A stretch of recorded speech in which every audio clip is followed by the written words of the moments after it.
বিশ্বকাপের সেরা একাদশে দেখা মিলল চ্যাম্পিয়ন দল স্পেনের জয়জয়কার। জায়গা পেয়েছেন গোল্ডেন বুট জেতা কিলিয়ান এমবাপ্পেও। ফাইনালে হারার পরেও অতিমানবীয় পারফরমেন্সে জায়গা হয়েছে লিওনেল মেসিরও। তবে আসর শুরুর আগে হাইপে তুঙ্গে থেকেও সেরা একাদশে জায়গা হয়নি ব্রাজিল কিংবা পর্তুগালের কারোই।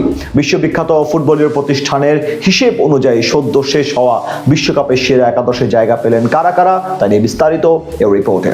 বিশ্বকাপের পর্দা নামলেও আলোচনা এখনো থামেনি। পুরো আসর জুড়ে কারা ছিলেন সবচেয়ে ধারাবাহিক, কাদের পারফরমেন্স নজর কেড়েছে সবার মনে, সেটা নিয়েই এখন কথার লড়াই চলছে ভক্ত সমর্থকদের মাঝে। আর সেই কথার লড়াইয়ের পালে নতুন হাওয়া এনে দিয়েছে বিশ্ববিখ্যাত পরিসংখ্যান ভিত্তিক ফুটবল প্ল্যাটফর্ম সোফাস্কোর। পুরো আসরের সেরা ফুটবলারদের নিয়ে তৈরি করেছে তাদের টিম অফ দ্য টুর্নামেন্ট, যেখানে একচ্ছত্র আধিপত্য রয়েছে বিশ্বকাপের নতুন চ্যাম্পিয়ন স্পেনের। অন্যদিকে গোল্ডেন বুট জয়ী কিলিয়ান এমবাপ্পেও জায়গা পেয়েছেন এই একাদশে। এছাড়াও ফাইনালে শিরোপা হাতছাড়া হলেও পুরো আসরে অসাধারণ ব্যক্তিগত নৈপুণ্য দেখিয়ে সেরা 11 জনের তালিকায় আছেন লিওনেল মেসিও। সোফাস্কোরের বিবেচনায় গোলপোস্টের নিচে জায়গা করে নিয়েছেন সুইজারল্যান্ডের গ্রেগর কোবেল। পুরো টুর্নামেন্টে তার সোফাস্কোর রেটিং ছিল 7.54। গোলবারের নিচে অতন্দ্র প্রহরী হিসেবে থাকা কোবেল বল পায়েও ছিলেন দুর্দান্ত। এদিকে রক্ষণভাগের পুরো দায়িত্বটা পড়েছে স্পেনের কাঁধে। পুরো আসর জুড়ে মাত্র 1 গোল খাওয়ার কৃতিত্বের স্বীকৃতি হিসেবে সেরা একাদশের 4 জন ডিফেন্ডারই রাখা হয়েছে স্পেন থেকে। ডান প্রান্তে আছেন পেদ্রো পোরো। 7.45 রেটিং পাওয়া এই ফুলব্যাক যেমন গোল করেছেন, তেমনি আসর জুড়ে গোল ঠেকিয়েও প্রশংসা করিয়েছেন বেশ। দুই সেন্টার ব্যাকের একজন তরুণ পাও কুবার্সি। 7.56 রেটিং পাওয়া কুবার্সি ছিলেন এই একাদশের সর্বোচ্চ রেটিং পাওয়া ডিফেন্ডার। তার পাশে অভিজ্ঞ আইমেরিক লাপোর্তে।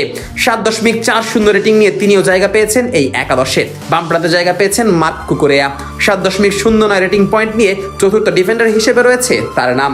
এদিকে স্পেনের পুরো খেলার ছন্দ নিয়ন্ত্রণ করে বিশ্বকাপের গোল্ডেন বল জিতে নিয়েছেন রদ্রি। সেরা একাদশেও তাই জায়গা হয়েছে এই তারকার। একমাত্র ডিফেন্সিভ মিডফিল্ডার হিসেবে জায়গা পাওয়া এই ফুটবলারের সোফাস্কোরের রেটিং ছিল 7.76। তার সামনে আছেন ইংল্যান্ডের জুড বেলিংহাম।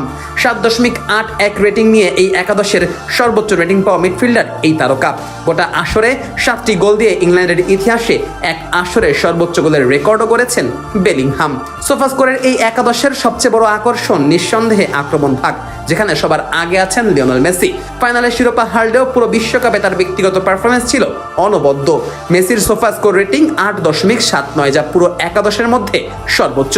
8টি গোল ও 4টি অ্যাসিস্ট করে সিলভার বুট ও সিলভার বলের পুরস্কারও জিতেছেন মেসি। এদিকে 8.24 রেটিং নিয়ে আক্রমণ ভাগে জায়গা করে নিয়েছেন কিলিয়ান এমবাপ্পে।